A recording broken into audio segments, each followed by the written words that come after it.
Good morning, class. We are welcome back to Research Methods Session 3. Today we're discussing doing literature review. The last time that we met, we discussed what is research and we also discussed how to select a topic. Today we'll continue by taking the first step that will help us to be able to um, uh, s- that will help us to be able to select a topic. What do I mean by that? In selecting a topic, you need should have done some literature review and be able to understand what exists in the literature so that to guide you in selecting your topic. So that's what we'll be trying to do today. We'll try to learn what is literature review, how do you find literature, and how do you use the literature to be able to guide you to end up writing a research problem and selecting a topic, writing a research problem, and then determine your title. Okay. So what we would try to cover will be defining literature review, identifying the different dimensions of literature or the different types of literature, and then identifying gaps in the literature. Last week we began by discussing the third one, but today we'll go into detail using literature, existing literature to be able to be a guide. One of the things I mentioned last week was the fact that when you build your research around what you see in practice, it's not wrong.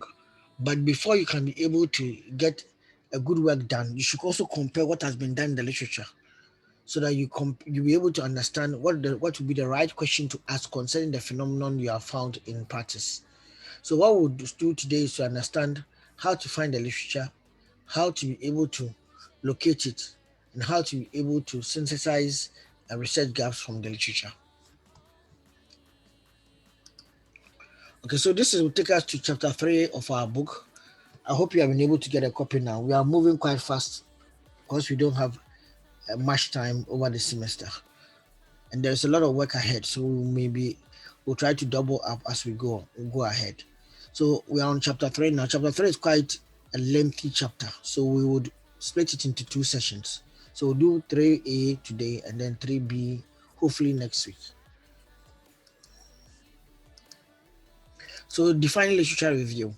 Now, a literature review in academic work is a synthesis of available resources and materials which has with with a strong relation to the topic in question, accompanied by a description and a critical evaluation and comparative analysis of each work. Now let's take the definition one after the one aspect after the other. Like look at the different components of the definition. The first part is a synthesis. A synthesis means that we are bringing two or more things together. So, and the synthesis of what? Are those things? Available resources and materials. Now, when we say available resources and materials, these are resources which have got relationship with the topic that you want to research on, or the general broad area you want or phenomenon you want to research on. So, you have an area of research that you may have selected. Let's say you want to do something on financial literacy, or you want to do something on transformational leadership. So that transformational leadership is a phenomenon that you have, but you want to question it. You want to bring it into under your research lens and carry out research on in that particular area. Now, the first thing that the literature review definition is a synthesis of available resource and material. So first of all, you have to find what resources are available concerning the topic that you want to research on. So what resources are available? What materials are available? And those are the ones we call or we term literature. But it's also say a synthesis means that you are bringing two or more of them together. So you can't just pick only one literature or one person's article and use it to write your whole long essay. You need to do a synthesis. That means you have to bring different literature together to be able to make it much more analytical and then more scientific. So you just don't take it face value when one person says that this is it. You have to look at different perspectives from different people so that you can be able to carry out the synthesis. Now, is it a synthesis of available resources? That means that some resources are not available, some resources are available. Now, what it connotes in the availability is means the accessibility, resources that are accessible for us to be able to carry out our research. Now, sometimes there are resources that are not accessible, especially if you are carrying out your long essay and all the materials you are using belong to a district assembly that only you know where the materials exist. It doesn't help. Or it belongs to a local government agency or the only you have access to it. It doesn't help because you don't give opportunity to other researchers to be able to ascertain that what you are saying is in that material really exists. So we actually try to use available resources or accessible resources. Doesn't mean that they are free, but they are being published and made available to the public as much as possible for the research work, the activity that you are going to carry out. So availability is about accessibility. Then many things are accessible, but not all the things are in relation to the topic that you have in mind. So whatever materials you are going to do a synthesis on, it should be materials that have got relationship with the topic or phenomenon that you want to research on. So the phenomenon and topic should guide you in selecting that particular research, those particular resources. So you can't just say that you are just using every resource you find. The resources that you find have to have a relationship with the topic that you are going to do your research on. That means that if I'm doing research on transformational leadership, I will not spend my time reading Fishing Under the Sea. It will not help me. But I would rather like to read on, even if I want to do something in the fishing industry, I like to look at maybe transformational leadership among fishermen, maybe fishermen cooperative groups among in the fishing community, something like that. But whatever I choose, it has to have a relationship with the topic in question. Whatever resources I select, it has to have a relationship with the topic in question. Now, after you have selected the literature, then there's another next part of the definition. That's a description, a critical evaluation, and comparative analysis of each work. Now, when we say a description, we are realizing, we are emphasizing that when you pick the material, you need to know how to summarize it. And then you need to know how to compare it with other people's work and then critically evaluate it. That one will be doing that next week. So today we'll look at the first part of the definition, a synthesis of available resources and materials with a strong relation with the topic. So the literature, that's why I said that chapter 3 is split into two. The first part of the definition is this one that ends at the question. The second part is looking at of our session. We'll look at the description and critical evaluation and comparative analysis of each work. Okay. Now, because the literature have to be selected, it has to have a focus. Otherwise, you end up selecting every literature in the world. So it has to have a focus that will give us a guide on what literature is relevant and what literature is not relevant. So that's why I say that literature review is focused on a particular question or area of research. Now, the literature review is important because it helps you to establish a strong theoretical base for your long essay or for your piece of work that you're going to carry out. If you are going to make arguments or put arguments across in your long essay, then you need to have the right literature to support you. For example, if you are going to argue that there has been a decline in employee productivity or there's been a decline or an upsurge of crime in a particular community, then somebody will say, says who? Says who means that where is the reference coming from? Who is the one who attests to this information? That means that you have to have some literature to support that particular argument. And in identifying the literature and using to support the argument, you are actually doing a part of literature review. So literature review helps you to identify the literature that are relevant and then review it to be able to find arguments that you use for your work. So we emphasize that the literature review itself forms the very basis of your argument. It places your research in context within your discipline and demonstrates how your research improves the discipline. In other words, the literature review is the meat of your project because it's a synthesis of few or more things brought together. That's academic work or literature. One of the things that you always see about literature review is that it will help you to be able to look at different literature and then make sense of it in relation to your work. So if you want to put any argument concerning your work, you're going to read, and that reading is what will form the basis of your argument. So that's why you are going to, and that's why literature review matters. So they form the very basis of your argument. Okay. Now, please, if you have a question, you can ask as I go on. The next thing is that all the literature review helps you to review the past so that you can know the gaps that exist. And then it helps you to, by knowing the gaps that exist, you can then know what kind of new things or original perspectives can you bring into the particular phenomenon that you are still researching on? So when you know the gaps that exist, you can be able to tell how you can improve the area. So every literature review is very, very important. It helps us to understand what gaps exist in the current literature that we are that pertains or that governs or has been published concerning the phenomenon of studies. Number two, when you find the gaps that exist, when you say gaps, the discrepancies in literature that others have left for you and I to come and address. So those gaps can are usually communicated in in existing research. So when I review existing research, I can be able to identify some of the gaps and address them in my work. Now, because I can able to identify the gaps and address them in my work, I'm able to tell how my upcoming research will also improve on the current area of research that I am trying to do research on. So let me explain it again.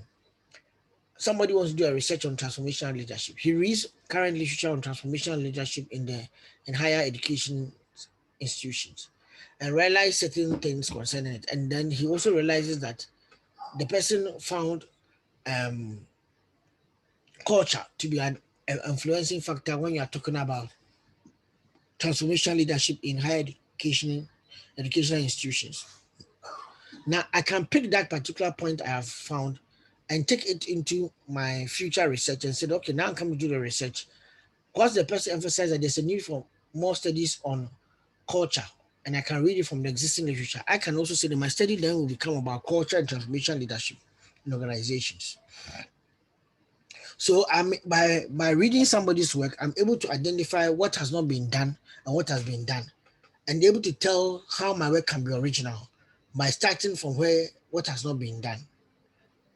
So to prove that your work hasn't been previously contributed and it is indeed original, you need to review the literature so that you know what has been done already, and then what you are doing trying to do is new.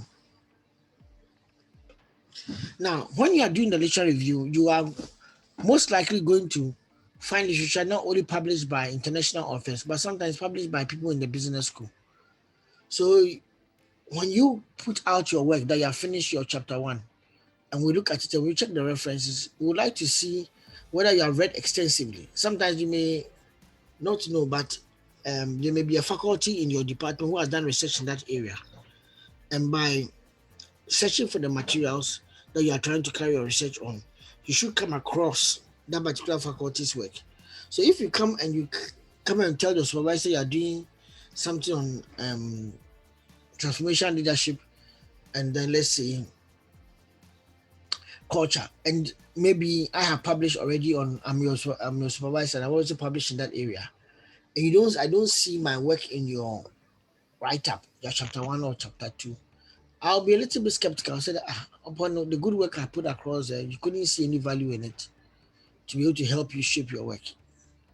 So it's very good that you do a lecture review, and then by doing a lecture review, we can be able to tell that you have read extensively. And where you have not read, somebody can be able to recommend some good material for you. So the literature review helps you to justify your research, why your research area is important. It doesn't only do that, it helps you to narrow your research focus. And then, so because if you do the literature review, you realize that there are so many views out there of so many different publications concerning an issue. But you can narrow down to a specific aspect because that one will bring you opportunity for originality. Now, the literature review also help you to ask questions that you have not previously thought about. Because by reading the literature, you find out that people try to ask questions in a particular area, and this is with the material that the findings that they obtain. So, how can it inform how you do research in that particular on that particular theme in that particular community again? So, your literature review is very, very important. Narrow your research focus, pose your questions that you have not thought about, and then build the knowledge base for the future. Sometimes when students are writing, they say they have got writer's block, they don't know what to write about.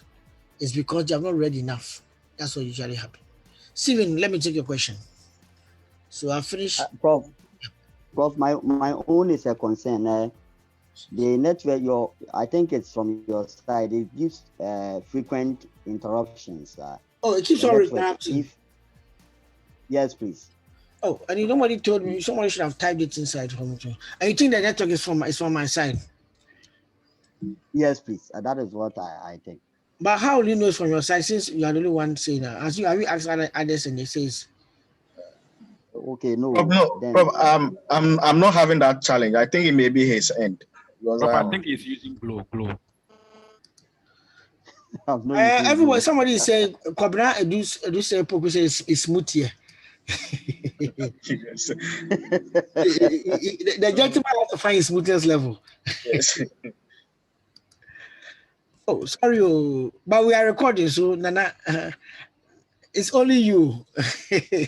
Okay, Prof. Let's go on. Okay, I am on. I think I'm on. Let me check what network I am on, so that I can tell you. I'm Maybe on, come on. I'm on Vodafone, so I don't know. I'm also on Vodafone. All right, I'm on Vodafone broadband. all right, sir. Okay. So let's go. Okay. So the literature review matters. It matters a lot. It matters a lot. The whole, in fact, the entire thesis that you are going, long as you are going to write, is a review, because in chapter one you are reviewing literature to be able to establish your chapter one or your arguments. Then you go to chapter two. Chapter one, you review the literature to, in chapter one, you review the literature to get your research problem and the research background, and then the research purpose and research question. Chapter two, you review the literature to explain the concepts and develop your framework. Chapter three, you write the context of study. You may review literature, which may be practitioner literature from companies and stuff, and then from online sources. Chapter four, you talk about your literature review in terms of your methodology. What methods are you going to use? Why does a method, how do you justify the methods? You review literature on methods. Chapter five, you present your case. That's where we will not see much of your literature review, but you are even reviewing what people have told you on the field and the data you have collected quantitatively or qualitatively. So you go to chapter five, you are going to analyze. So your literature will compare with your findings. Chapter six, you conclude. So a few literature will come there to substantiate your perspectives. So somehow, as you're writing the whole long essay, you are constantly reviewing literature. But it doesn't mean that all the literature will be academic. That's what I was trying to emphasize. Now let's look at the literature review process. Now there are 6 stages, broad stages of the literature review process. So you are going to select and refine a topic. When you say select and refine a topic, somebody chooses a topic. As he starts reading a little bit, he may come back and say, okay, I'm going to look at a sub issue or change it. So students go through a number of iterations. So don't be surprised you are going through that. Identify the local literature relation to the topic. And that means that ensure relevance. So you have to ensure relevance of that topic. And then record and retrieve and review and summarize and then write. So let's look at this, a few steps concerning the first 4 or 5 steps. Where do you find the literature? So which literature are relevant to your work? The first one is journal articles. Journal articles matters most because journal articles are usually peer reviewed, sometimes by 2 or 3 different um, reviewers, and it's also then reviewed by an editorial team. So you have about 3 levels of reviews: the reviewer one, reviewer two, and the editorial team. So by the time that your work is published in a journal, for most good journals, it has gone through thorough evaluation by other members of the scientific community before it's communicated or published. So that's very, very important. The next one has to do with books. Books are very good for giving explanations and perspectives, historical perspectives of an issue. But journals are better because they give you contemporary perspective of an issue. So journals are more frequently published than books. So you usually have a fresh perspective of an issue from a journal.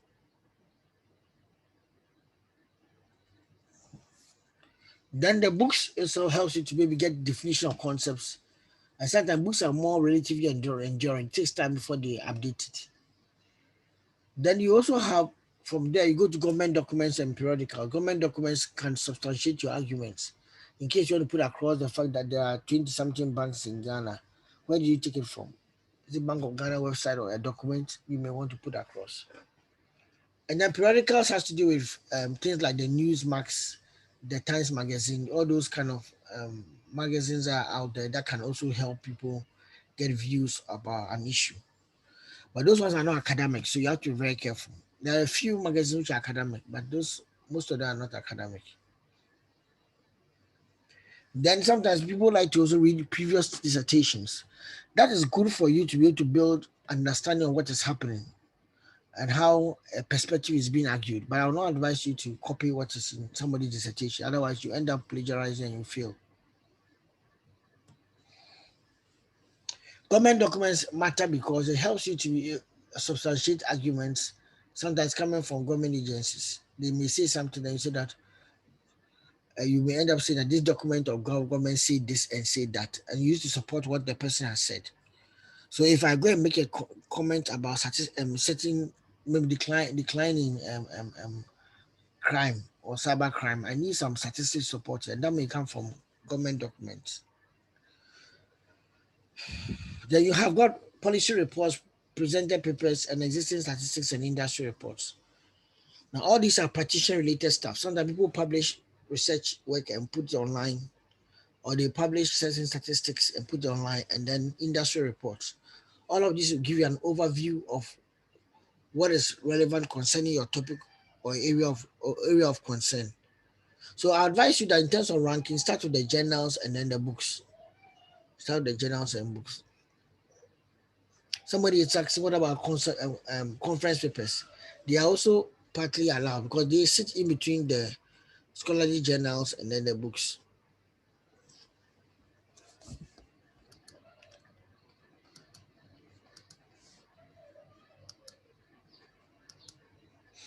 Now, in the University of Ghana, to be able to guide you, we have an online platform to guide and to help you access the academic resources for your work. So we have here libraryguides.ug.edu.gh. I'll demonstrate it as we go on. So when you go there, you see a list of different databases which you can subscribe to, most of which are free, and then you can free through UG, the UG network. So you can be able to log in and use it to do your long essay.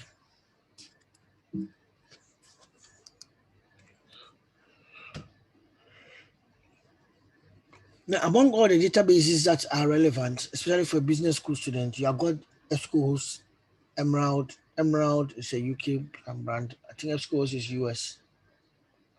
And then Palgrave, Macmillan Journals, Sage Journals Online, Science Direct, Wiley, and then Taylor and Francis. Most of the social and sciences information, you can find them in Wiley, Taylor and Francis, Emerald. But irrespective of that, doesn't mean that the Science Direct will not publish anything that has to do with social sciences. So the Science Direct has strength in business research and technology research. And then others have to do with medical research too. So I advise you that you should try and look at these ones that I've made bold here. Whenever you're looking for material, try and use almost all of them.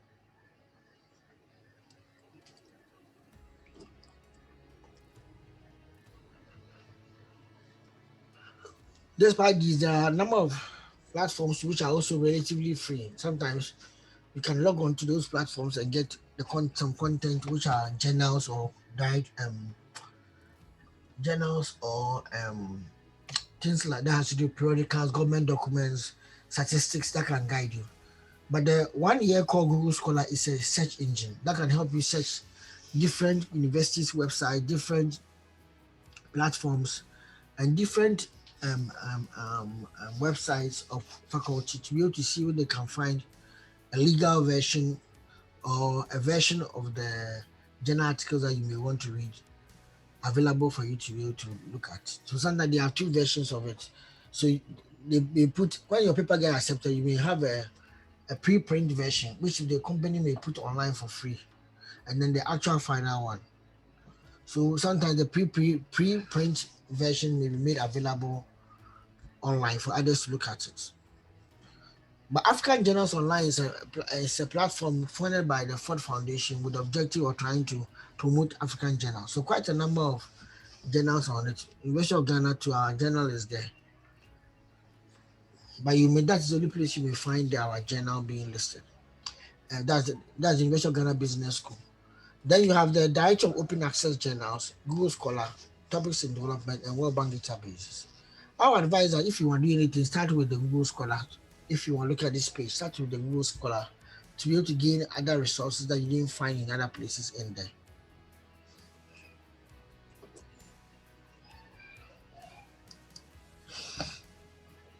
Now, because if you're on UG campus, accessing some of these websites is almost free, so you don't need to log on.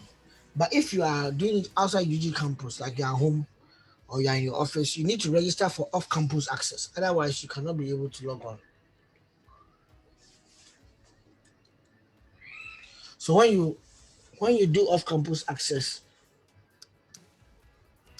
you can be able to enter into a search platform and search for the different materials you're looking for, whether advanced or basic, depending on the platform that you go to.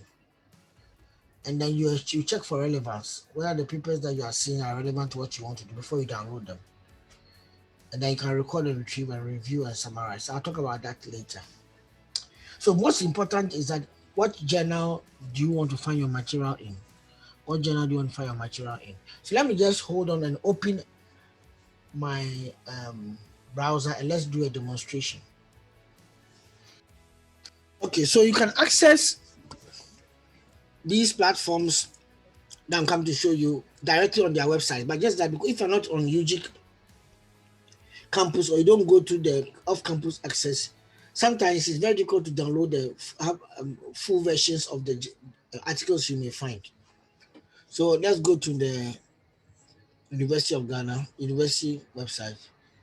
You can click on any of these ones to guide you to enter into BAM Library. BAM Library will give you access to BAM Library information and then how you can be able to access the databases is here.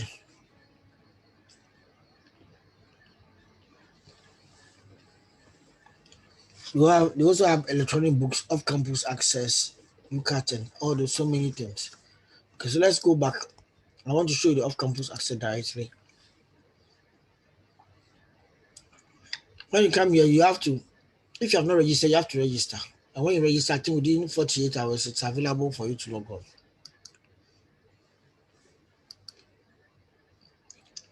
So usually to ask you for this information, staff, student ID, date of birth. Then you use that one to guide you to create an account.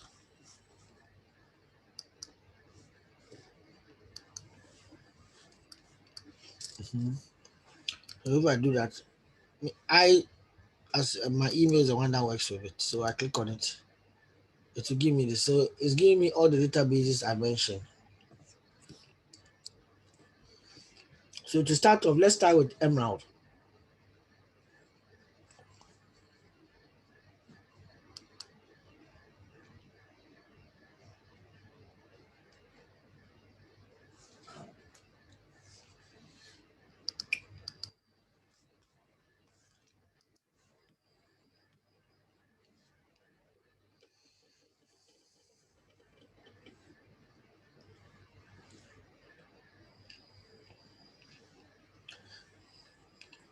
Now, because I'm coming to the University of Ghana, it will recognize me. Welcome, University of Ghana.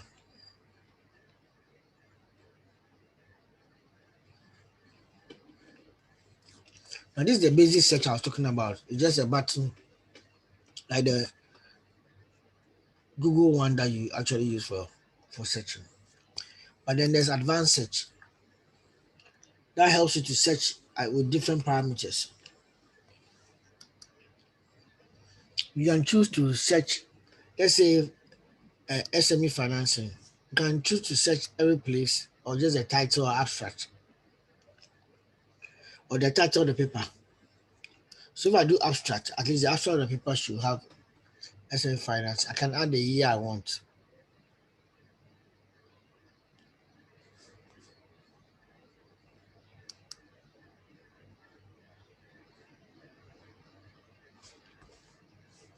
So after choosing the abstract where I want to say, I can specify the year. But I don't want to do that right now.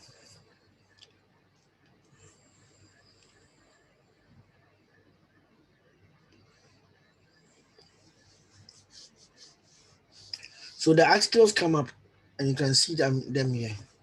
Challenges of SME innovation, entrepreneurial financing, 2015.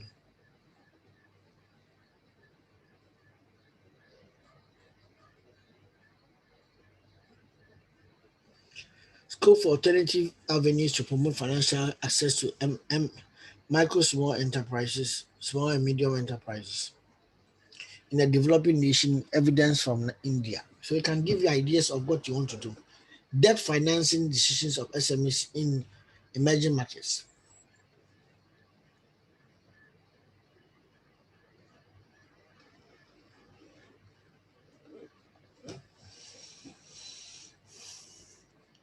So with that, I can click on any of them to be able to know more about it.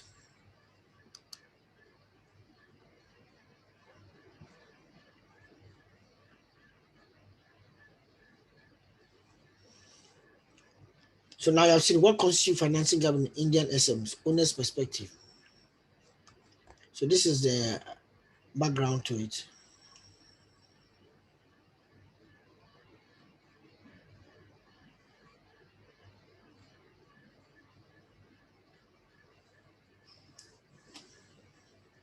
So you have got the methodology here, the findings, the research limitations. If you want to download the paper, you can download it from here. Because I am on the network, I can easily download it.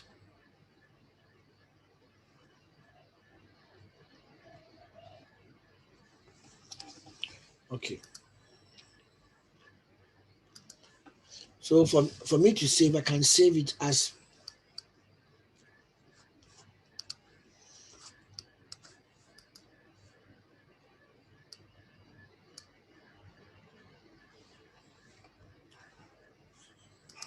okay. Let me see. I want to save it in a good folder. Some students just save it just as they have it. I would advise you not to do that. Try to give the file an intelligent name so that I can always find it.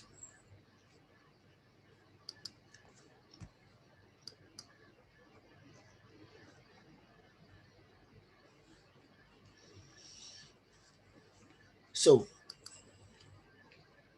okay, let me see. I'll name it. It's about SME financing, but it's India. So I'll add India to the title, to the file name, so that I can easily locate where this one is later. Okay, so this is that's what you do. You just search and then you can find what material. But it's you see this one. I'm searching only the abstract, and I got this. If I do the same SME financing, I want to search the whole body of the work. I'll get a lot, but I may not get something which is narrowed down.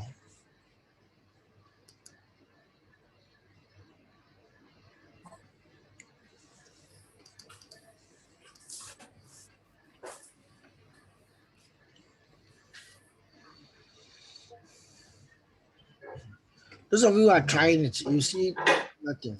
So now you can find financing small and medium enterprise in Asia and Pacific. I'm getting different ones now. Challenges of SME innovation, entrepreneurial financing. Okay, that's the one that I think we downloaded.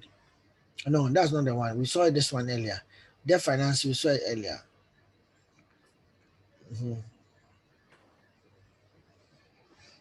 Okay, some of the papers are just shown now. This is the one that we downloaded. Now you see that one is gone down and new papers have come up. So please, searching for material and getting the right material is very important.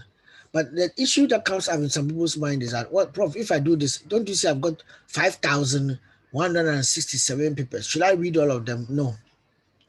You always, it's good to sort according to relevance so that the most relevant paper will come up. Then you try and download up to about 20, but depending on what you want to download it for. You can read the abstract and to guide you to whether you think about downloading it or not downloading it.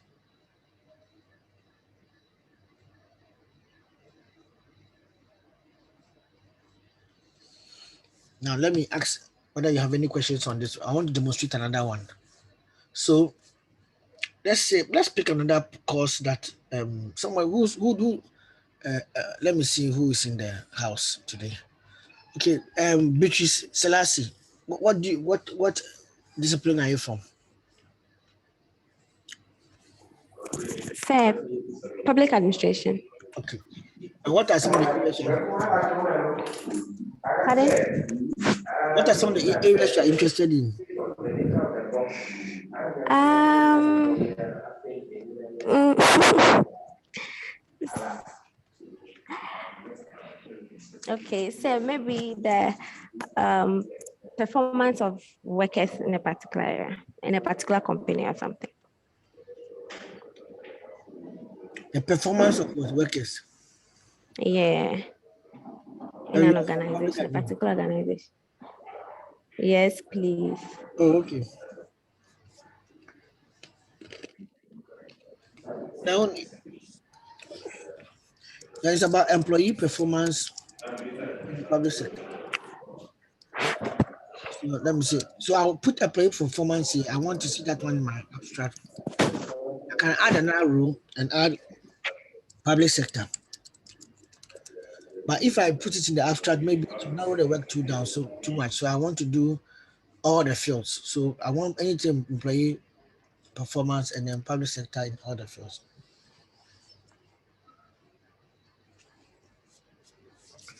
Okay, so now can you see that public service motivation, Chinese and public private sectors? I got only 209 papers. Does organizational virtuousness and psychological capital impact employee performance? Relation of work-life balance, work-family conflict, and family-work conflict with the performance, with employee performance, moderating role of job satisfaction. Employability and performance, the role of perceived control and effective organizational commitment.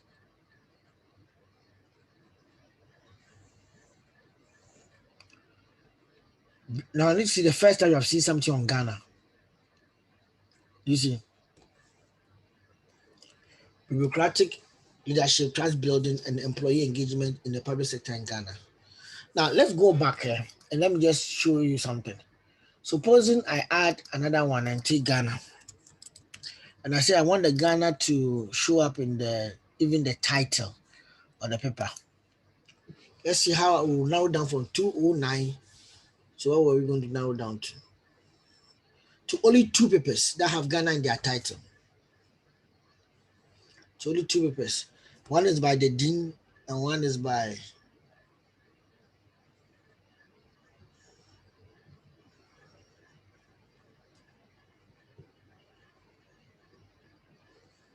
so if this is giving only two. So what if I should go back and then put the Ghana in my abstract? I'm taking my time to do it. That's why I'm not rushing. I just want everybody to take it because some people are trying it, even though they cannot download it. They may be trying it on their own. Now let me show you something. I'm hoping that it will work. So you have done the same thing on employee performance, public sector, abstract Ghana. So when I put the abstract Ghana, I'm getting some papers from Ghana, all right. But not necessarily. So I got three. But now I didn't get any of the two papers I saw earlier, which is interesting. All the two papers I mentioned earlier, I didn't see it because I said abstract Ghana. Okay. Now this is one of the reasons that makes the searching a try and error. So this is for Emerald, but you can apply it to all the other platforms in terms of searching for material. Let's check Science Direct. Okay, I'm going to Science Direct directly without going to the university link. I'm hoping that it will see. It didn't see me. So if I search for something right now, advanced search.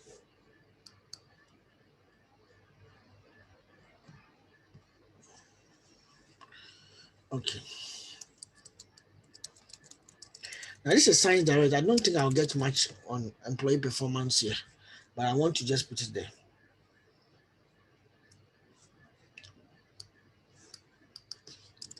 and public sector. So I'm putting the N there myself. I'm getting quite a lot. Quite a lot. I got 56,000. So with Science Direct, I can sort out according to book chapters, encyclopedia, name of the journal.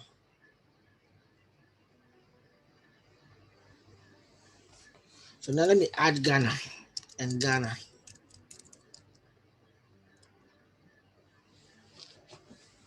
Now look at what I'm getting. I'm getting the factors eroding enterprise development in Ghana's oil and gas sector.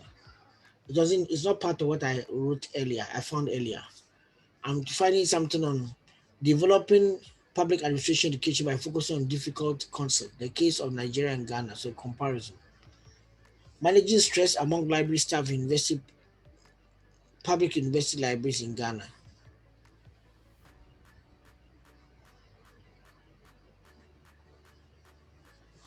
Okay, so that's what will give me if I search on Ghana. So there are different ways you can do that, but this platform is not giving me much on the performance as I wanted. So because it's a science-based platform, that's the reason. But let's say that if you want to say add if you wanted to do technology and public sector in Ghana, you see good digitalization of this public sector transformation strategy. Okay. So quite a number of papers are now showing now. Yeah.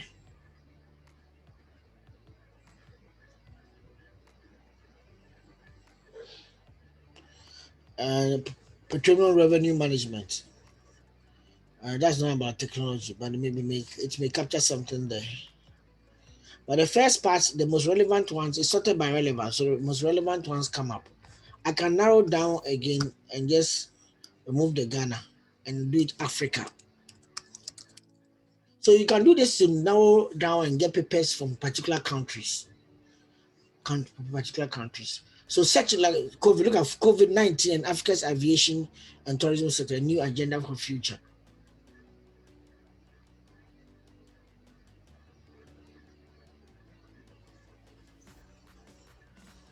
Okay. So that gives us some indication what is out there. The next place that you can actually get good material. But remember, I didn't sign in for the university platform, so there's no. If I want to download, I may have a problem. Like let's take this one example. Okay, public spending, which is public sector. Okay, so you've seen the University of Ghana. So access to the University of Ghana. Okay, it's going to ask me to do this because I didn't log into the University of Ghana earlier. But let's see if I should go to BAM Library and click on this. Science Direct here.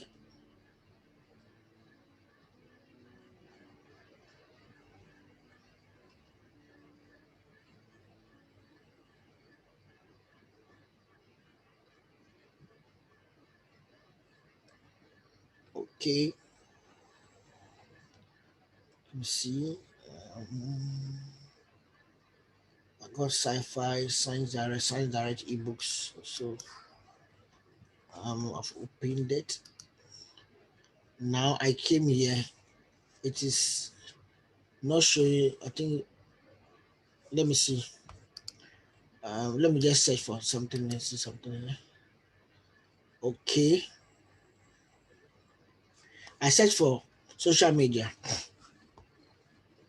Okay, then let me see if I can download one paper on social media.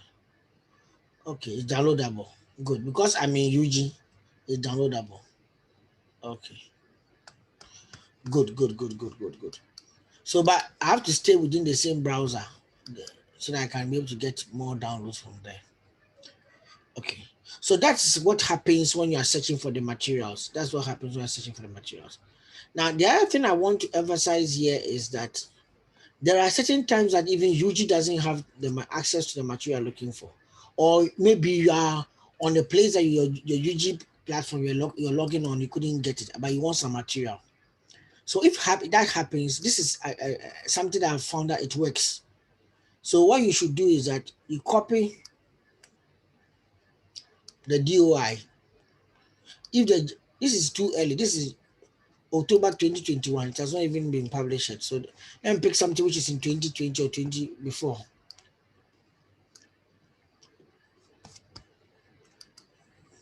Before the month come, the year, the paper has even come out. So let's pick something a little bit. Hey, they are papers up to 2023. So they are published it earlier. So let me pick something like this. Good. Computers in behavior. That's a good journal.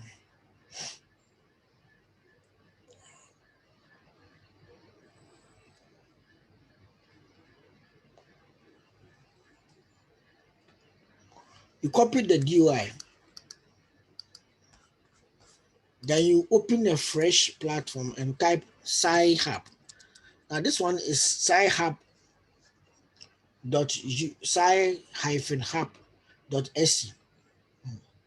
So the hackers are the ones who give it to us. But me, because you are developing, I'm just showing you that sometimes this one works. It doesn't mean that so you put it inside here. Then click on open. Voila. You have it. So this will work even if you are not online and you are not in the UG platform. But it doesn't work for all the book. It works for those which are in 2021 ones, you may not get them. So I don't know how it works, but the hackers have been able to create this one. It's created by Alexandra Elbakan. Sci-Hub is a project to make knowledge free. So they have made it, it's like how you have torrent and that people can download stuff from there, but they are made it available so you can download the papers from there. I hope you can understand me. Please don't go and say that I taught you this, so I'm teaching you this quietly. Quietly. Besides me and you, I may delete it from the video. Oh no. You need it. And then after that, you go and give it evidence to Joy FM that he's teaching illegal things. No. No, Prof. No, Prof. We will swear. We will swear. So I hope you saw how it does. But it doesn't mean it works for everything. For example, sometimes the emerald ones, like let's take this emerald one like this. Let's copy the this is what year? This is 2017. It might work. So I go to Sci-Hub, I put it in there. Oh, it worked. Okay. It's interesting. This paper is a good paper. I'll use it to teach today. Okay. Please, can one search on the same topic that has been done in maybe UK or yeah, you call it replication study. You can find somebody's work that has been done, replicate it. But that doesn't mean you copy everything. For example, this paper like on brand love. You can replicate the same thing here, but you can choose a different type of brand. You also look at luxury products. I think so. And he put in another variable. Let me just show you. So this is what he was doing. He was trying to look into, this is the model. He was trying to look into the theory of planned behavior. So you use attitude, subjective norm, going to love a behavior, and then intention to perform the behavior and then behavior. So you look at forgiveness, brand love, and then you looked at perceived behavioral control, where he put in propensity to anthropomorphize, that's to treat a brand like a human being, then affordability to that brand, then level of involvement. So it's all there. What you can do is to, like I was teaching you, is you come and put the age here, saying that age may be a moderating factor, that some age groups may behave differently with the brand. So you can come and put age here, then you have got your masters. That's all. Then you can also put sex. So you can put gender and even look at how men and women look at the different issues. He had men that, but he didn't, he had the age groups there, but he didn't, I don't think he studied it in looking at age as a moderating variable. You can also add another thing. You can look at his conclusion and then derive some of the gaps he pointed out. He said that additional research could explore the link between brand love and forgiveness in greater detail. The use scenario vaguely describe any brand failure, though it will be interesting to see how the relationship between brand love and forgiveness changes into brand failure, changes based on a failure scenario. For example, one could imagine that consumers might be more forgiving to a product quality failure, whilst an immoral behavior like of a brand, like engagement in child labor, might not be easily forgiven. So the behavior of the brand too can come inside. But everything is there. If you look at the questionnaire is there for you to use, how you measure the different things, the items that you use are all there. Let me see. The items that you use are all there. So you can use it for your measuring your variables. Okay, so let's continue. We have looked at this. And now the last one I'll show you is Google Scholar. So let's go to Scholar.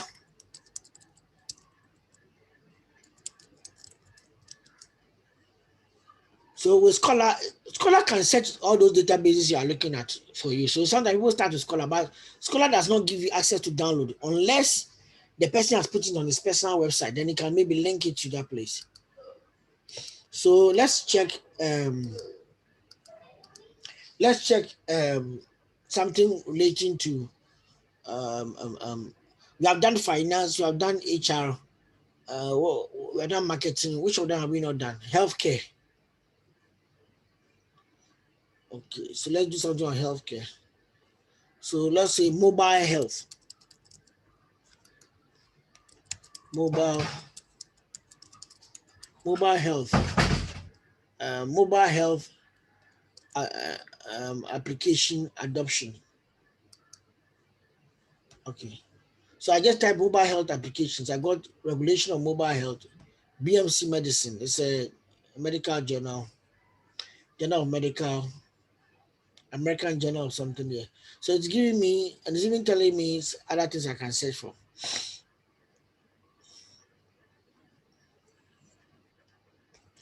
So I can tell my okay, there's even so many things you can look at. So it's telling you where it's coming from.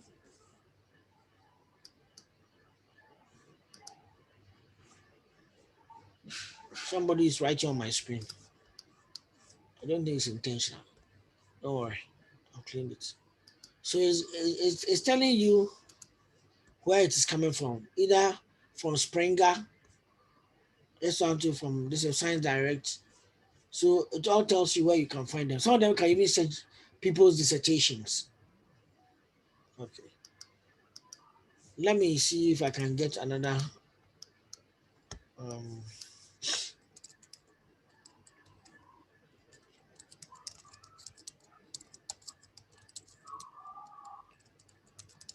healthcare policy in Africa. So this one is identifying the key challenges facing healthcare systems in Africa and potential solutions. Understand healthcare and population mobility in Southern Africa, the case of South Africa. Okay, this is a South African journal. COVID-19. So I could click on this.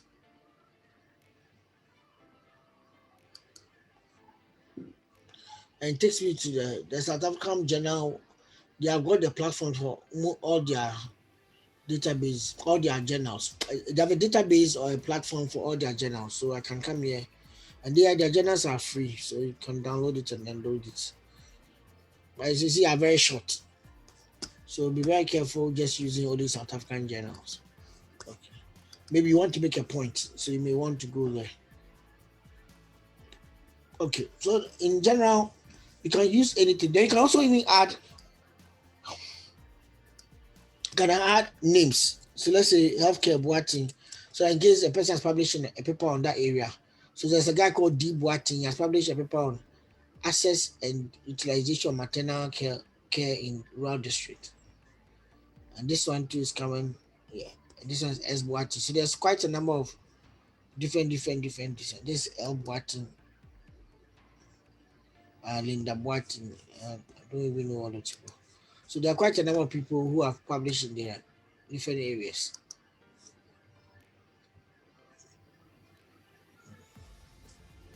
So this one too is there.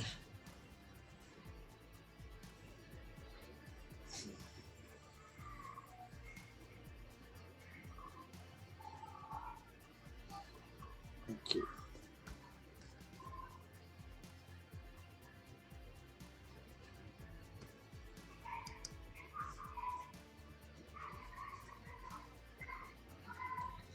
Okay, so now you have an idea of how to get all the material. So let's say risk. Somebody do risk and risk management. So that will give you. I spent quite a number of time here, so but I'm just showing you different ways.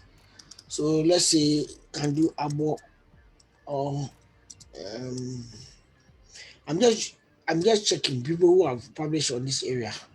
So risk management in emerging markets.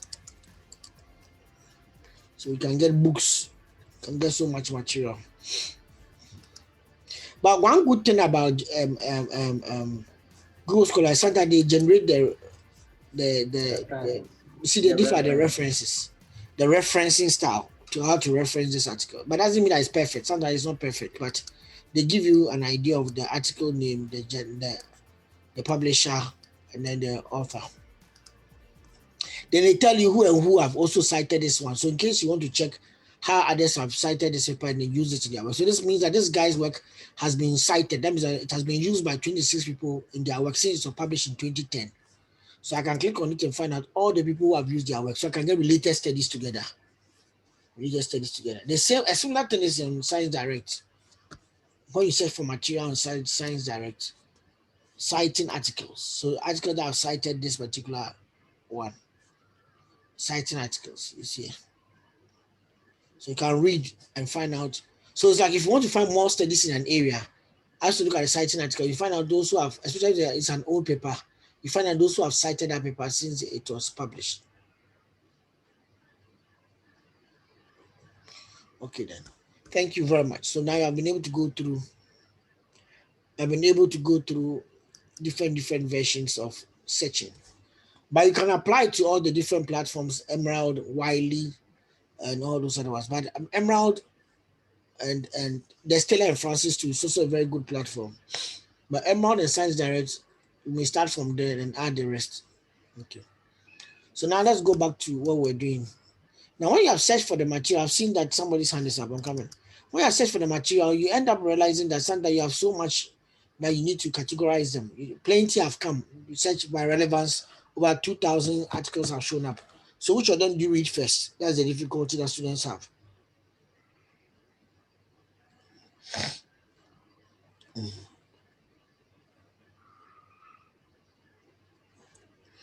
Okay, so which of them? Yeah. So I tell students that the best thing for you to do is to categorize. Categorize.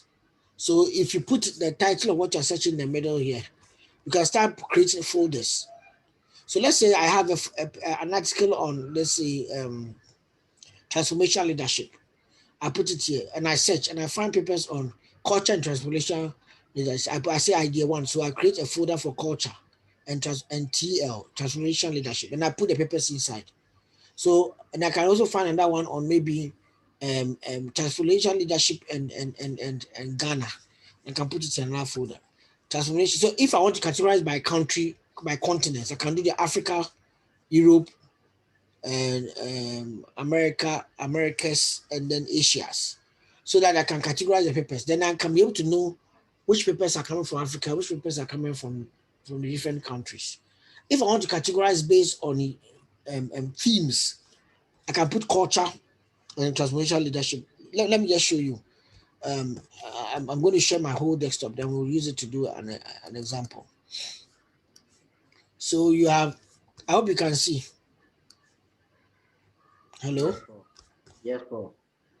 Yes, Prof. We can. Yes, we So can see. Yes.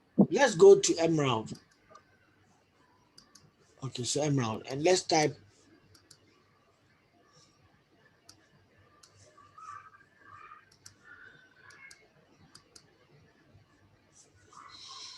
Okay, let's do advanced search. So I put in transformational leadership, and I put in public sector, and I remove. Let me remove the Ghana. So let's search.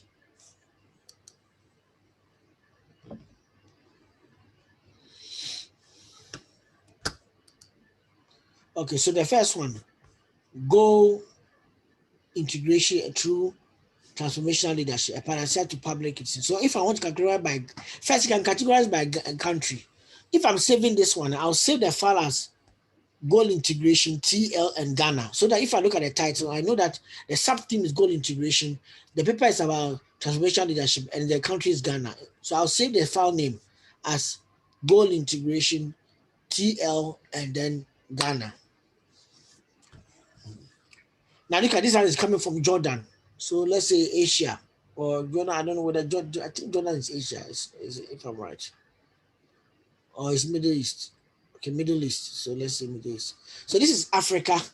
Ghana's going to go to a folder for Africa. This one will go for this. And this one, how to, but look at the paper. Transformation leadership style on innovation as perceived by public employees in Jordan. So they're still about public sector. But this one is about perception. How to counter organization inertia to enable knowledge management practices as adoption. This one is not too close to what I'm looking for, so I'll drop it. So that's why one thing about looking at abstracts, you can read and then say it's not relevant. Formation of civil servants' creativity through transformative leadership. So this is employee creativity and transformative leadership. So I put it. I can't see the country by the title. The title doesn't have the country in it. But if I open the abstract, I'll find the country. So you also didn't mention. Sometimes people are silent on their country. Unless you read the paper, you'll not find it. So if I'll categorizing based on issue, I'll put this one under innovation. Critical factors in public sector collaboration, Malaysia, leadership, interdependence, and community. Okay. Mediation role of diversity climate on leadership and job satisfaction in public sector in Ghana. Okay. So you have different things. Some of the things I think I have to read. More good leaders for public sector, transformation leadership. So this will be telling you how to be able to create this in the public sector. The links of transformation leadership to turnover intention. Influences of engagement, affective commitment, and psychological climate. So we are getting different papers that are here. I can categorize them according to themes or according to regions. So that I can have it in Africa and different areas that may be helpful for me in a way that I can remember. So when you go into your folder, you see different types of papers that you can use. But the problem we have is that students like to download everything to a folder called PDF. They download PDF 1, PDF 2, PDF 3, PDF 4. Then later when they come back, they can't even remember what is PDF 1, what is in PDF 2, what is PDF 3. I will not advise you to do that. Learn to know how to summarize and save the files in a relevant manner that whenever you come back to you, it can make sense to you. It can make sense to you. Learn to do so. Okay.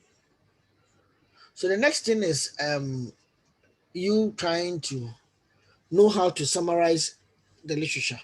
Now you can take a piece of paper and pick one paper that you have downloaded. Let's see, let's find out. For example, this is the theory of planned behavior.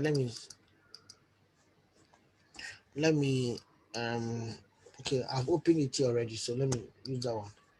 The theory of planned behavior. Okay. I need to know how to summarize it into one sheet of paper so that I can always remember, because you cannot read all the papers. So I always tell students that learn how to summarize the paper into one sheet of paper so I can have those papers. Then whenever you are writing, you refer from the papers. So article reference, the last name of the authors, I can write the name of the article reference. I can copy it from the internet and then put it there to how to reference the article. Okay. Then I go to problem or research question. What was the issue they're looking into? So I can look at in the purpose. The paper aims to apply. He said brand love is perceived as one of the main objectives in brand. One of the main objectives in brand management. Nevertheless, research into factors influencing brand love are scarce. So that's where the gap is. See where that's where the gap is. It's an issue gap. The issue is what he's discussing. So there's a gap here. This paper aims to apply the theory of planned behavior to the context of brand love and investigate the influence of several factors on brand love, including attitude towards the love in the brand, suggesting norm, and perceived control factors. So I write those things down as my core question I'm trying to answer is on brand love and its impact on the. I'm trying to investigate into the application of the theory of planned behavior on brand love, or investigate the influence of several factors on brand love. So that may be the problem that I write. Then so this conclude the first research question addressed in this paper concerns the influence of dimensions theorized in TBP, attitude, subjective norm, and perceived behavioral control on brand love, as well as the influence of brand love on forgiveness. So these are the things. Then that's the first set of questions he wants to answer.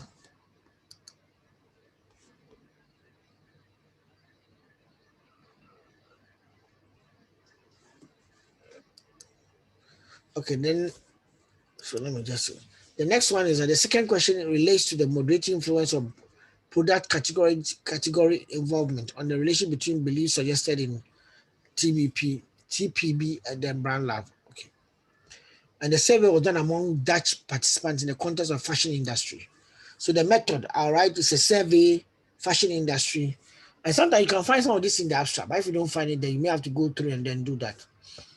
So I mentioned the framework uses theory of planned behavior, and I can mention the page number in which it is discussed.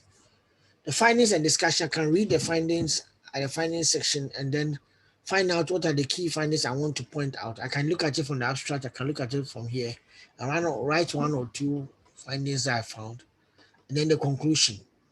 Now, what am I trying to do? I'm trying to create an environment that if I'm looking for information, anything I can find. If my study is on brand love, and I can see that there's a definition for brand love on page something, so I can even put it down that definition of brand love will be on this page number. Yes, it is here, page 27. So when I'm writing my own work, I can compare this paper, one sheet of paper I've done, and then look at another one on brand lab, another paper too, that I've summarized one sheet. And I can remember where the things are. The problem students have is that they try to download all the papers and then they read the papers all together and they forget where things were. So when they start writing, they've forgotten that they read something, where they wrote it from and where they read it from, and then they start writing the thing down from what they have been able to cram or from their head, and sometimes not consistent what's in the literature, and they cannot even reference and tell us where they found the material. So it is good that you learn how to summarize the materials that you have, and then you can also categorize your literature into different weights. There are those which are highly valuable. That means that the whole study is just almost like what you want to mimic. There are those which are less moderately valuable, meaning that if you look at it, a part of the paper is giving you some good definitions, and that can help you with your own paper work. And there are those which are not entirely very important to you. They just add to the numbers. They are very remotely far away from what you want to do. So that one you may keep it in mind. But that one, sometimes you may quote something from there to explain the concept, and not necessarily as the key arguments will come from there. So please appreciate it that there are different things that you can do in breaking down a paper. Every time I give this assignment for students to do as a practice assignment themselves. So go and practice. I will not collect it. This one, go and practice yourself.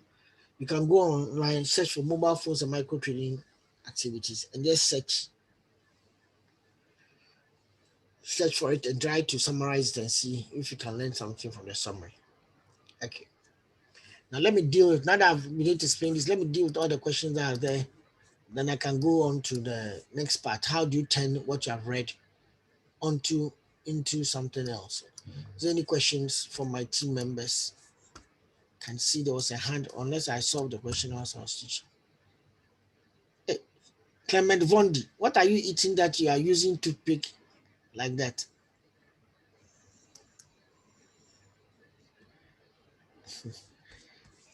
Clement. Okay. There's a hand up. Nana Ewuku, your index number is not there. And Benson Boateng, your index number is not there. Nana Ewuku first. Or Benson, you are Okay. okay. So good afternoon. Good I hope afternoon. you see. So I wanted to find out in the process of filtering and then sorting out whatever you search, um, what will it be? Will it be based on recent article or recent journal which has been published, or you can pick any I can't hear you. journal? Hello, can you hear me now? I can hear you now. Yeah. So I was asking, in your filtering process, if you want to find a particular journal based on a topic, and then maybe you have a lot of options, will your selection be based on maybe dates, how early or how recent that publication was, or it could be anything at all, provided it's relevant? So you want to know how research? Yeah, I'm coming to that, but I will always say that if you are building your research gaps to be able to substantiate your arguments for your write up, like you are writing a research problem, try to use more contemporary literature. Because if you use papers which are from 10 years ago, it's likely in the last 10 years somebody has addressed that issue. So I like to tell students stay within the last 7 years if you're trying to write a research gap. But there are some gaps which have been recurring. The gap has not been solved since 10 years ago, and people have been mentioning that it should be solved. So it can happen that way. But if you want contemporary things and you want to write, it's better you look at literature that have been quite early, like recent. What I mean by recent, the last 5 years, the last 7 years is better. Okay. But there's something I also want to emphasize. If I'm marking your thesis or your long essay in 2022, and I open the first page, the introduction page, chapter 1, and I go to chapter 1, I don't find any 2021 or 2022 journal in it, I'll have a problem with you. Because it's good that you are always using current and fresh perspectives in your arguments, especially in your opening chapter. You understand? In your opening chapters.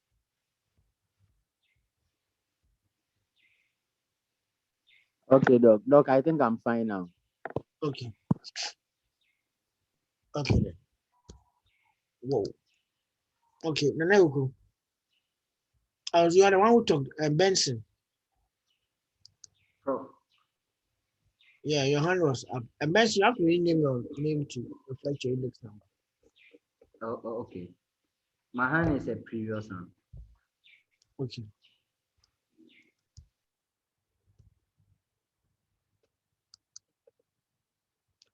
Please, can you see my slide? Yes, sir. Yes, Prof. Now Yes, let's go sir. back to what we were doing last time. We want to now see how it links to research gaps and topic selection. Okay.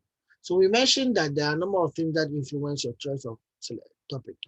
You, supervisor, data source, sponsor, society, trends, news, and then gaps in literature. I explained that the gaps are discrepancies in literature which needs to be addressed. They are usually communicated as words that show discrepancy, despite very little scarcity of this. So whenever you're reading literature, you have to find out words like that point out that there's a scarcity of literature in an area. Okay. Now it is very important because that's what formulates your research problem, and it's out of it that you generate your purpose and goes to question and goes to objectives and goes to questions. Okay. So when people look at your gap, they try to for a number of things. That are you bringing something new? Who said that gap, and who said it's relevant for us to look into, and why is that gap important? What will happen if we don't address that gap? Those are the questions that we are asking. So you have to, and when we also read it, we also check whether you have read other people's work. So establishing a research gap is very, very important. That will identify, will help you to write your research problem, and then you can then develop your papers study, and then the rest of the long essay will fall in line. Now there are different types of gaps. The first one is the issue gap. You are studying an issue, and they say the issue has received less attention. We read one right now. Brand love has not received much attention, and so there's a need for that research in that area. So sometimes an issue and little is known about that. Then sometimes there's a theory gap. The existing theoretical understanding or conceptual understanding or theories to be able to evaluate that particular phenomenon is either being challenged or is weak. It cannot explain different issue, different phenomenon, because maybe you study organizational learning, individual learning. Now you're looking at organizational learning. It's not all theories that you can just pick from individual learning and take it to organizational learning. So you may want to carry out research and trying. You may end up realizing that there's a gap in the literature concerning the availability of organizational learning tools or frameworks to carry out your work. Then all the variables that you're looking into have been looked into by somebody, but some other variables are not looked into. So then you develop a model based on the new set of variables. Then method gap. Method gap has to do with the fact that sometimes a research method is less represented, or even has been represented, it leaves the place inconclusive, the area of research inconclusive. So, for example, you may realize that there may be more research which are quantitative based on a particular theme, but there's less research which is qualitative based on that same theme. Then the next one has the context gap. Context gap has to do with the fact that it has not been done in Ghana. It has been done in other places, but Ghana, when you look at it, the issues, the scarcity of knowledge on that issue, and hence you want to do a study on that issue. Then you have a level of analysis gap. Sometimes the current studies have looked at the issue at the national level, but nobody has looked at it at the micro level when you look at the family unit. Or the issue has been looked at the family unit and then the community unit a lot, but nobody's looking at it in the larger than the community unit.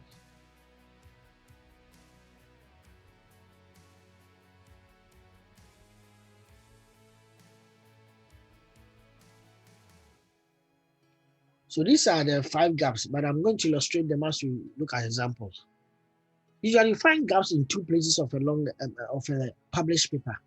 The beginning, which the person will use to point out why the gaps that exist in the literature and why he's writing that paper. So you use those gaps to substantiate his argument towards why the paper is being written. At the end, there's a section usually called future research direction and the conclusion or outside conclusion. In that section, the aim is to try to point out that based on my work, I found this. So those who will do a similar work in future should look into this. So that's what you see in the future research direction. So then I'll show you my example. So I'm going to take accounting and then the Brown Lab paper that we just mentioned to just show us examples of what I was talking about. So let me just share my desktop again. Now this paper is on accounting. And it says that introduction of accounting practice in small family businesses. Before I start reading this paper, I just want you to know that even literature on small family businesses from developing country context is very, very few. So anybody that publishes on small family business in Africa is welcome. Okay. Or even in Ghana is welcome. So let's start the paper. So this is the beginning of the paper, the actual beginning. There's some executive summary here. There's even another summary here. I want to avoid those two. This research investigates the introduction of accounting practices into small family businesses. This exploratory study includes 5 case studies. Usually Americans write like this. They tell you what the paper is about and what you are going to do finding the paper. In the beginning, they just tell you assets.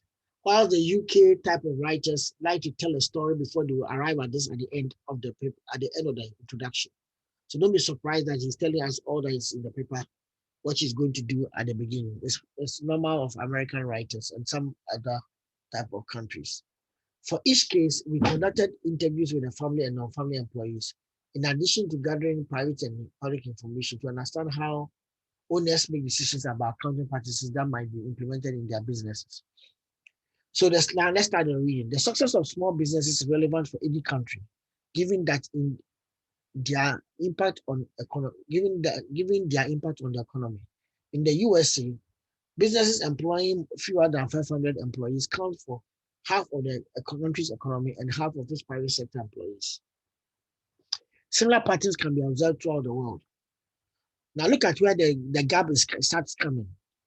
I told you that gaps are always discrepancies, breaking away from the norm. So the first part he complemented by telling us that something about USC and telling us that the businesses employing less than 500 account for half of the country's economy and half of its private sector employees. Now he's trying to show you the value of small businesses to the American economy. So that's what he has put it across and the impact they have. Then he said, although he's telling you that there's going to be a discrepancy, although the success of small firms depends on many factors, both external and internal, the implication of sound practice is crucial for any firm's survival and growth. Despite this, so that's where the gap is. The process of introducing accounting practices into small business remains poorly understood, with only a small number of studies addressing the issue. So what am I saying? So you see, they say addressing the issue. So it tells you this is an issue gap. Even I didn't even need to mention addressing the issue. It tells you that it's an issue gap. It's an issue gap.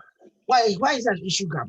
There are introduction of accounting practices in small business remains poorly understood. Remains poorly understood. That's one. With only a number of studies addressing the issue. So there's a problem here. It remains poorly understood. So we don't have much knowledge about that area. Okay, so I can continue reading more, but let me jump to another gap that is pointed here. Accounting discipline has only a limited understanding of how accounting practices are introduced in small businesses. The same thing in another way. Accounting discipline has only limited understanding. You see, every gap that he points out, he gives you the reference in the bracket to tell you that this is an important area for you to look at. The accounting discipline has only a limited understanding of how accounting practices are introduced in small businesses, with only a few studies focusing on small family businesses. Okay. So he has pointed out another gap. I don't know whether there's another one here. Okay. So at least you have seen how gaps are introduced in this particular paper.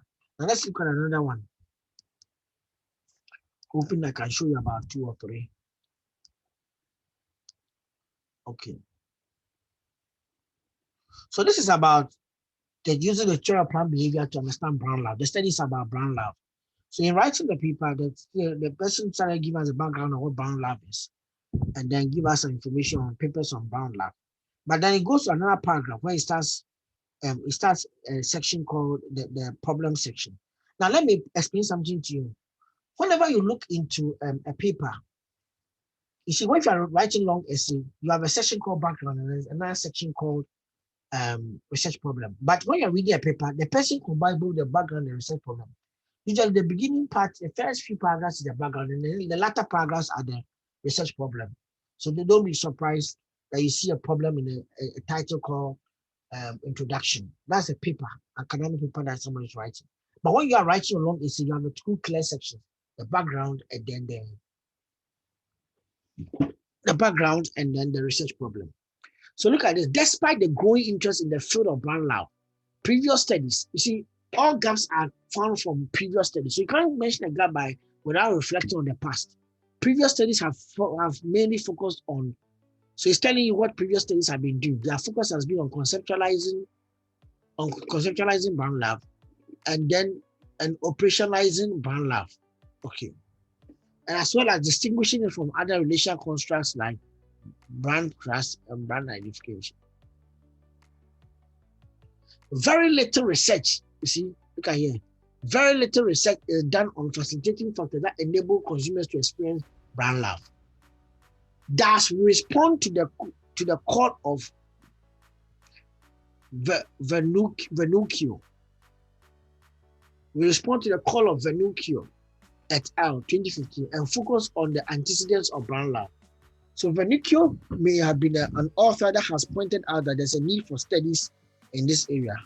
And look at it here. Venuccio is one of the papers he mentioned here. What called Venuccio make? Very little research is done on facilitating factors that enable consumers to experience brand love. So the question that comes is that when you are doing your long essay, whose call are you responding to? Whose call are you responding to? Every thesis you write, every long essay you write, whose call are you responding to? Note that your research problem tells us the call you are responding to. So whose call are you responding to? Thus, we respond to the call of Venuccio et al. And focus on the antecedents of round love. So whose call are you responding to? Okay, so this guy is clear about who he's responding to. And there are quite a number of papers he has quoted there in that short paragraph. So that's a very loaded paragraph. Okay, so now let's go back again. We said that papers can, and we can find gaps in the introduction. We can find introduction. Let's get it at the closure of the paper, at the end of the paper. Sometimes gaps are placed there. Okay, so the study contributes to theory in 4 ways. So it talks about the contribution of the theory. That's good. But the part that is of interest to us is about the limitation for the study. That will tell us the future, where future research will focus on. Our findings should be interpreted within the context and limitations of the study. First, the owners chose which documentary data to provide and who was accessible for interviews, potentially biasing our findings. Our methodology included triangulation and replication to reduce potential biases. Okay. So that means that there's one thing that he has realized, that the way he collected the data was allowing the owner of the companies to choose who will be brought. So he couldn't do random sampling among them. And who was accessible for the interview. So maybe in the future, somebody could look at a randomization method to get access to the companies. Our methodology included data. Okay. Second, the degree of influence of family employees can exert might. The degree of influence family employees can exert might change over time. Family employees with low level of influence might increase their level of influence over time. So he is also pointing out that he didn't study the time factor over time. It means that he did a cross-sectional study, went there, collected data, and then left. But somebody can do a cross-sectional, longitudinal study where he looks at how the influence of the family employees, the influence that family employees may have over time, and how it can affect the performance of the organization or their adherence to accounting practices. Third, our study included a limited number of interviews, which can increase the risk of bias. The replication of findings with companies from different industries can mitigate this limitation. So what he's saying is that it's important that the findings that you have here, the same study, is replicated in other countries or in other industries, so that you can be able to compare with his findings here. Finally, all firm studies were still managed by the founder. It is possible that a small family business that have undergone a succession process might incorporate accounting practices differently. You're saying that most of the studies, all the studies that he studied were funded by the owner who was still there. But what could happen to accounting practices if a new owner comes, or if it is handed over to somebody by inheritance or by any other means? So that's why he's telling you that, can that one also affect the institution? Despite the limitations, this study contributes to theory and practice and opens new areas for future research. First, the honest perception of competence of the family employee could be operationalized to test its moderation effect on decision-making process in small family business. Okay. So that's one gap is pointing. I said you can look at you can look into operationalization of the competence of the family employee. Okay, and how it can have an moderating effect on decision making. Okay, number two, given that the closeness of family relationship does not determine the influence family employees can exert on business practices, the antecedents of competence should be explored. So we should look at the antecedents of competence in a family business. Third, given that some owners accept suggestions from external partners, external experts, future research could explore the factors influence the owner's openness to accept proposals for accounting practices. That's interesting. So are owners going to be receptive to proposals, to inputs towards accounting practices in future? What to make them more open to it? And that's what he's pointing out we should do. Now let's look at the other one. So at the end of the paper, we saw some very good conclusions, and then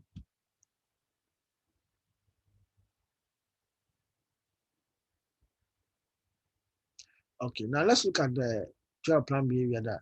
See, he has a whole section called limitation and future research.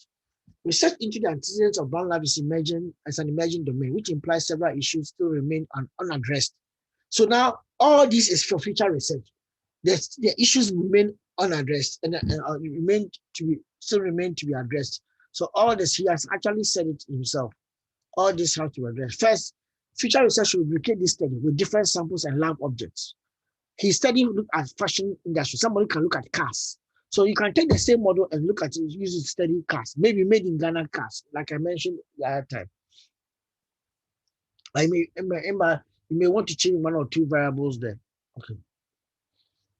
The respondents were able to evaluate their own favorite brand, which limits the generalizability. Okay. This is interesting. The respondents were able to evaluate their own favorite brand, so which limits generalizability. So you shouldn't allow them to evaluate their favorite brand. They can look at different products that you may show to them. Additionally, our study was based on a convenience sample, okay, which might bias the research towards certain types of respondents. Okay, so they were conveniently selected. Our findings should be extended to additional, more specified target groups, like I mentioned earlier, either age or further. This study was conducted in Netherlands, drawing on Hofstede's cultural dimension, culture again. Now, Hofstede is a person who came up with a model for cultural dimension, which may explain that different cultures behave differently. So, according to Hofstede, Africa and Ghana are collective society. More feminine is a feminine society, whilst masculine and then individualistic societies are like Netherlands. In more masculine societies, brands often serve as a sign of status confirmation rather than being rejected in the Dutch society. Okay, so now he's pointing out what you can do. You can look at culture too. So in the more masculine society, brands are often serve as a sign of status confirmation, while status symbols are rather rejected in Dutch society. Fitting in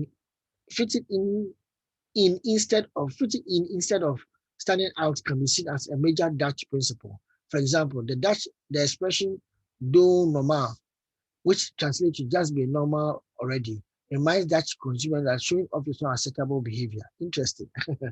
So that is thinking about how all these things can affect what they study.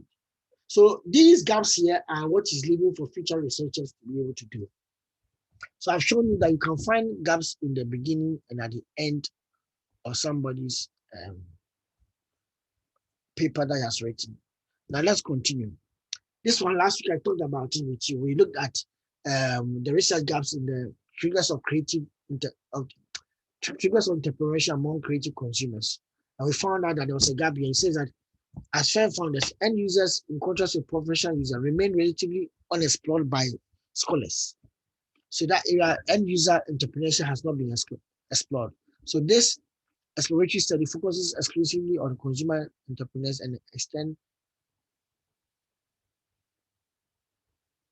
Okay.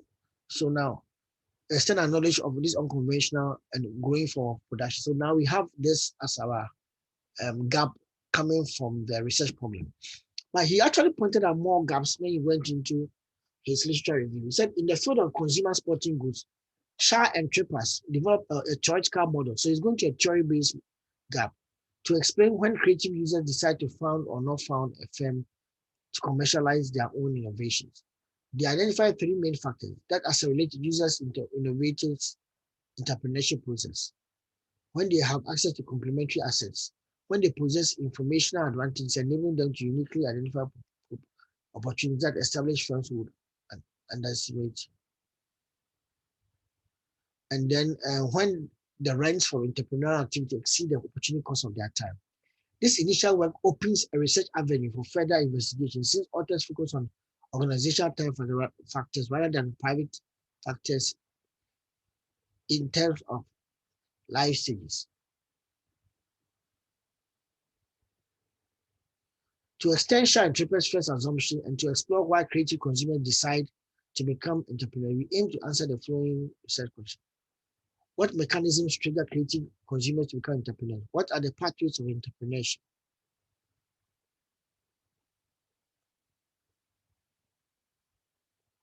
Are there more favorable times or periods of life for end users to undertake entrepreneurial ventures? So that was the third question.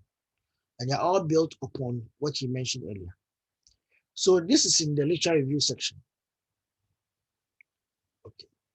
So the gaps will be communicated as issues in the literature, limited discussion in the literature, conflicts in the theoretical approach, missing theoretical approach, conflicts in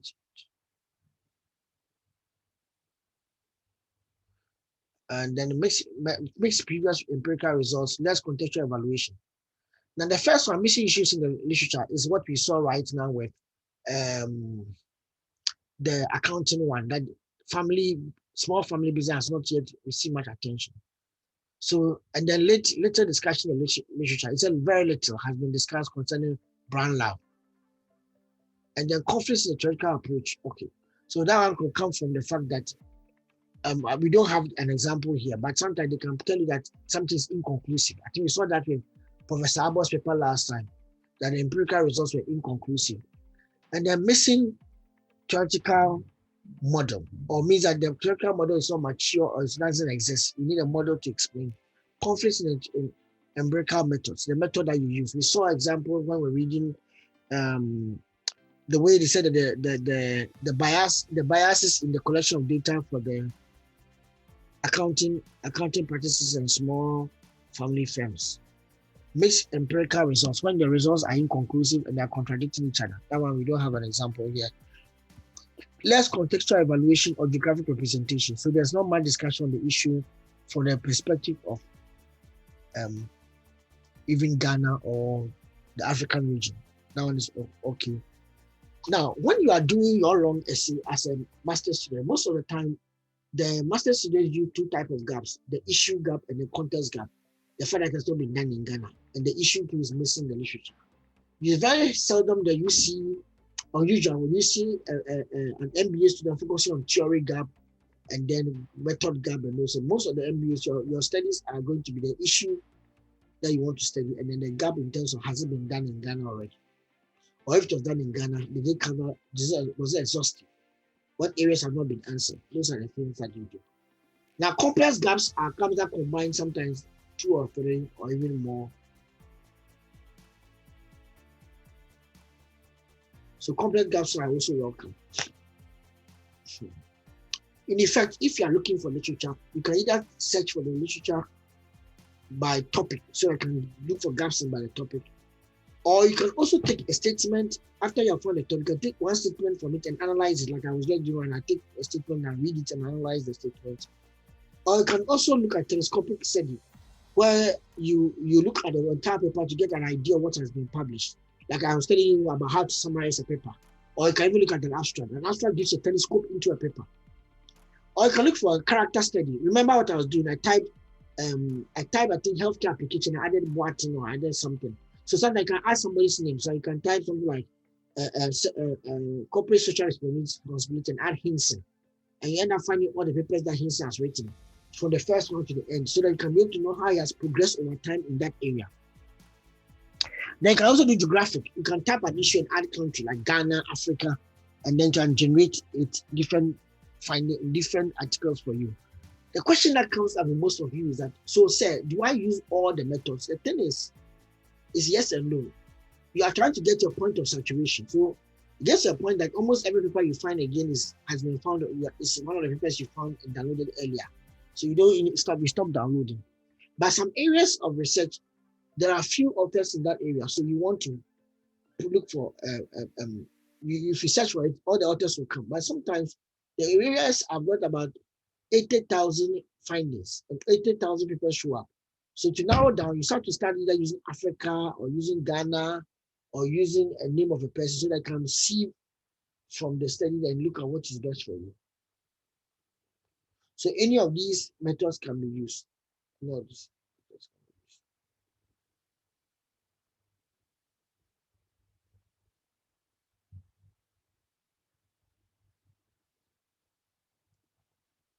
Okay. Is there any question? So this is the style of just searching for literature. Is there any question? Okay, Stephen A. J. Yes, Prof. Thank you very much. Because my own is a clarification in identifying the various gaps you make mention of.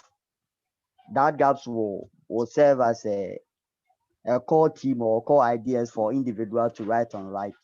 Yes, like what I put here. You identify Okay, a Prof. research area. You Okay, conduct a if review. You find yes, about a minimum of about 10 literature. You identify about 3 research gaps and put it as a story. The gap, you see, sometimes the gaps may all come from only one if person. yes, You may find a gap that maybe two people are saying the same gap. So don't always think that only one person may be the person who is echoing the gap. Sometimes a gap can be attested by other people.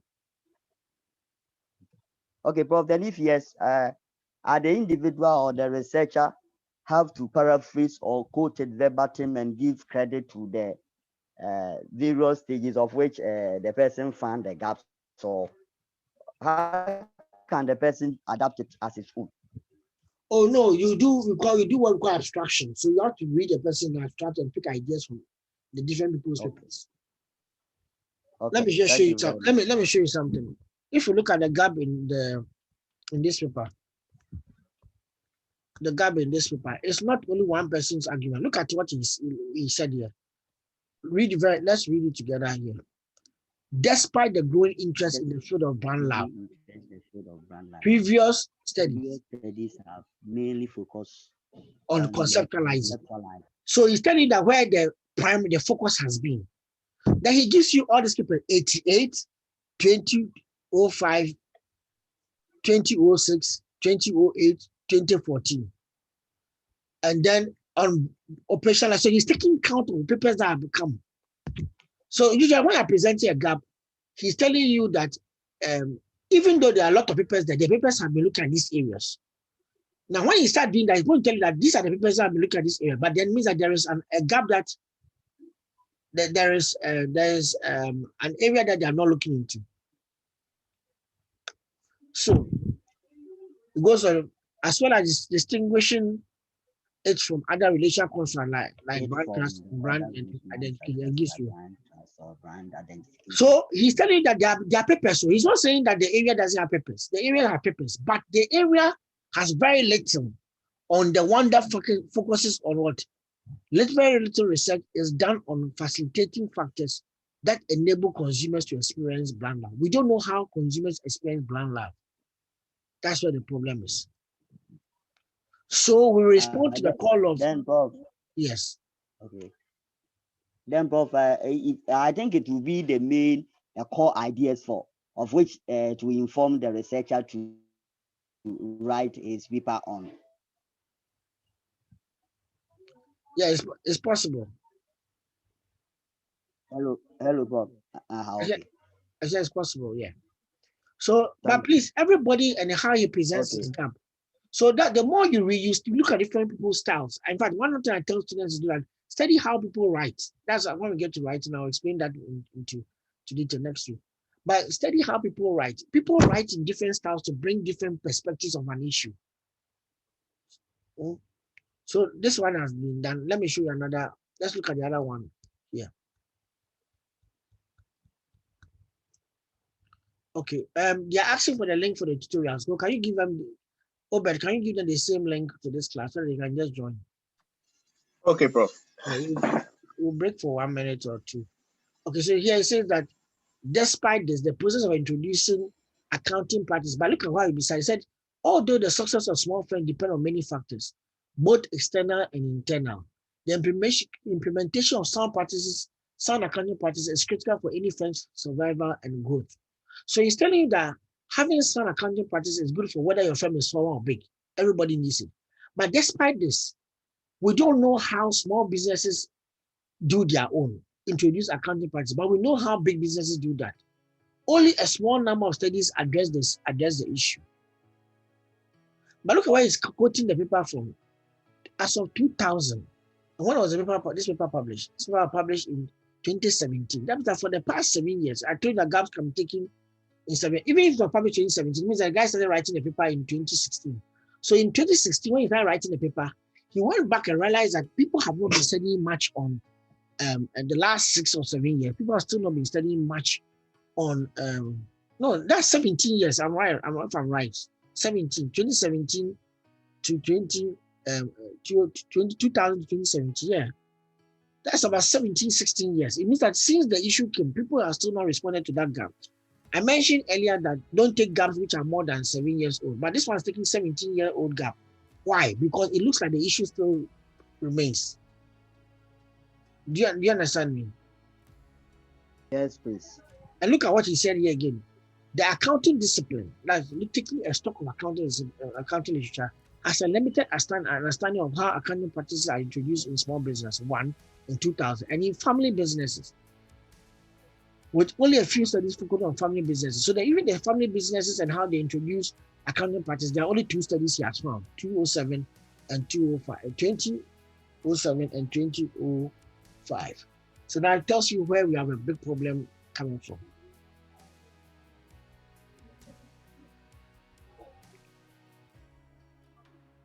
Okay. So please, the style of putting a gap is all dependent on you as an author. Okay. Now this is what I'm challenging you to do. Okay, so you go and you find about a minimum of 10 literature, identify at least 3 research gaps, use it to put together to write a research problem, and then you outline the research purpose based on it. What was the purpose based out of it? Now the purpose is what you see in the last statement that they say that this study will do this based on these gaps. This study will do. Let me see if I can find one here.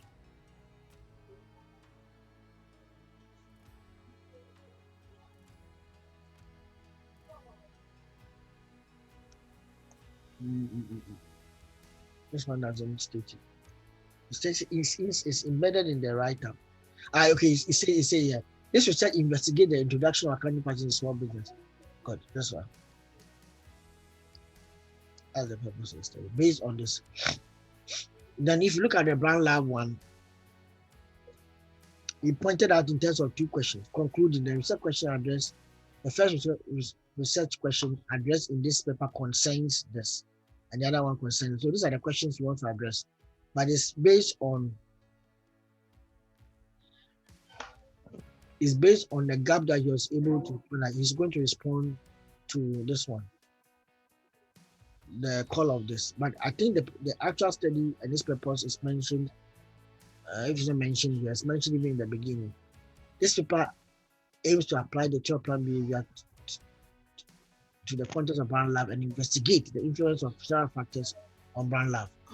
Okay, so please, there is nothing like a best answer for how to write it. Like we learn people's different styles of writing. If you look at this one, it says that this exploratory study focuses exclusively on consumer entrepreneurs and aims to extend our knowledge of this unconventional but growing form of production. Okay, so we want you to be, we want you to be able to identify a gap, as we mentioned, and then be able to pull out a very good research problem, go to a research purpose, and develop a title from your research. So now, after the gap, you can inform us the title. I want you to see the link between all of these things. So the submission is around 30. This is just a very short paper you're writing, just 400 words and stuff. And all of these things will help you writing a proposal, which you will submit one day at the end of the program, at the end of the course, at the end of the course. Maybe in the 13th week or the 14th week, before exams. Okay. Thank you very much.